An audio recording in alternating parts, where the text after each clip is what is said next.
అమెరికాలోని కాలిఫోర్నియాలో జరిగిన ఘోర రోడ్డు ప్రమాదంలో హైదరాబాద్కు చెందిన ఒకే కుటుంబంలోని 3 వ్యక్తులు దుర్మరణం చెందారు. ఈ విషాద ఘటనలో మరో 2 పరిస్థితి కూడా విషమంగా ఉన్నట్లు సమాచారం. ఉన్నత చదువులు, ఉద్యోగాల కోసం అమెరికాకు వెళ్లి అక్కడే స్థిరపడినటువంటి ఈ కుటుంబం ప్రయాణిస్తున్నటువంటి వాహనం ప్రమాదానికి గురైనట్లుగా అయితే ప్రాథమిక సమాచారం.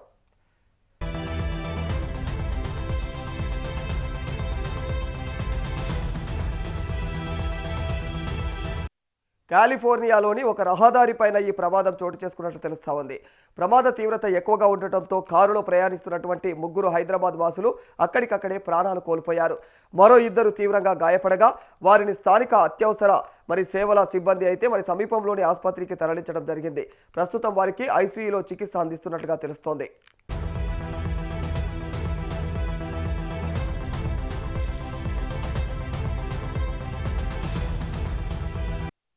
ప్రమాదం ఎలా జరిగిందనే దానిపైన పూర్తి వివరాలు అయితే తెలియాల్సి ఉంది. అతివేగం కారణమా లేక మరో వాహనం ఢీకొట్టిందా అనే కోణాల్లో కూడా పోలీసులు దర్యాప్తు చేస్తూ ఉన్నారు. ఘటనా స్థలానికి చేరుకున్నటువంటి కాలిఫోర్నియా పోలీసులు కేసు నమోదు చేసి ప్రమాదానికి గల కారణాలను అయితే తెలుసుకునేందుకు విచారణ చేపట్టారు. ఈ ఘటనపైన హైదరాబాద్లోని బాధిత కుటుంబ సభ్యులకైతే సమాచారం అందడంతో వారి ఇళ్లలో తీవ్ర విషాదం నెలకొంది. నమస్కారం అండి, నేను Shaik Abdul Saeed, sales tax officer, retired. తర్వాత నేను వాణీనగర్ వాసిని, సైదాబాద్లో. నా యొక్క కుమారుడు షేక్ అబ్దుల్ నవీద్ రెడ్డి ల్యాబ్స్లో సైంటిస్ట్గా పనిచేసి, తర్వాత జీవీకేలో సైంటిస్ట్గా పనిచేసి బోస్టన్ యూనివర్సిటీ అమెరికాకు పిహెచ్డికి వెళ్ళి అక్కడి నుంచి పిహెచ్డి కంప్లీట్ చేసి ఇప్పుడు శాన్ ఫ్రాన్సిస్కోలో సైంటిస్ట్గా పనిచేస్తున్నారు. అతనికి ఈ 2 కూతుళ్ళు, ఒక కుమారుడు. ఈ కూతుళ్ళ పేరు నిహా నాహిన్ షేక్.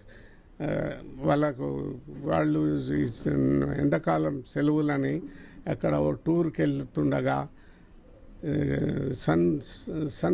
సాల్ట్ సిటీకి వెళ్తుండగా ఈ మధ్యలోనే 11:30 ప్రాంతాన యాక్సిడెంట్ అయింది. అక్కడనే మా కోడలు నాజియా సల్మా 45 సంవత్సరాలు, నిహా నాహిన్ షేక్ 16 సంవత్సరాలు మనవరాలు, తర్వాత ఉమర్ షేక్ 14 సంవత్సరాలు ఆన్ ద స్పాట్ చనిపోయారు. మా కుమారుడు షేక్ అబ్దుల్ నవీద్కు తీవ్ర గాయాలు అయినాయి. తర్వాత చిన్న కూతురు, చిన్న మనవరాలు ఖతీజా, ఆమెకు కూడా సీరియస్ ఇంజరీస్ ఉన్నందుకు అక్కడి government, American government air lift చేసి అక్కడి నుంచి తీసుకెళ్ళి సాల్ట్ సిటీలో ట్రీట్మెంట్ ఇస్తున్నారు. 2 కూడా ఇంతవరకు కోమాలోనే ఉన్నారు. రేపు ఉదయము ఆపరేషన్ చేసిన తర్వాత చెప్తామంటున్నారట.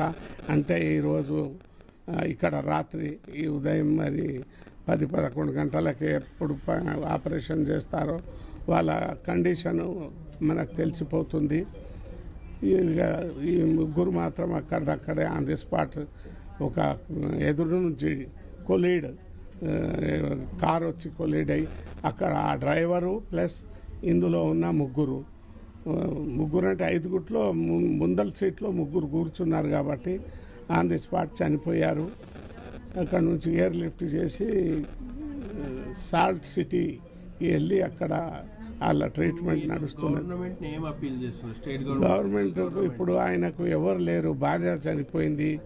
ఇప్పుడు కాళ్ళు చేతులు ఇరిగినవని, ఫ్రాక్చర్ వచ్చిందని వింటున్నాము. ఎవరు సహాయం చేయడానికి లేరు. చిన్న పాప ఉంది. కాబట్టి గవర్నమెంట్కు నేను విన్నపించేదేమనగా, మా యొక్క వీసా 2025లో ల్యాప్స్ అయిపోయింది. ఇప్పుడు ఒకవేళ వీసా ఇస్తే మా కుమారునికి, చిన్న మనవరాలకి సహాయం చేయడానికి నేను, అంటే షేక్ అబ్దుల్ సయీద్, నా భార్య నజ్మున్నీసా బేగం, మాకు తోడుగా షేక్ అబ్దుల్ జావీద్, 3 పోదలుచుకున్నాం. 3కి వీసా ఇప్పియాలని కోరుకుంటున్నాము. నమస్తే. ఎన్ని సంవత్సరాలైంది మీ బాబు బయట? బాబు పోయి దాదాపు 10-12 సంవత్సరాల పైన అవుతుంది.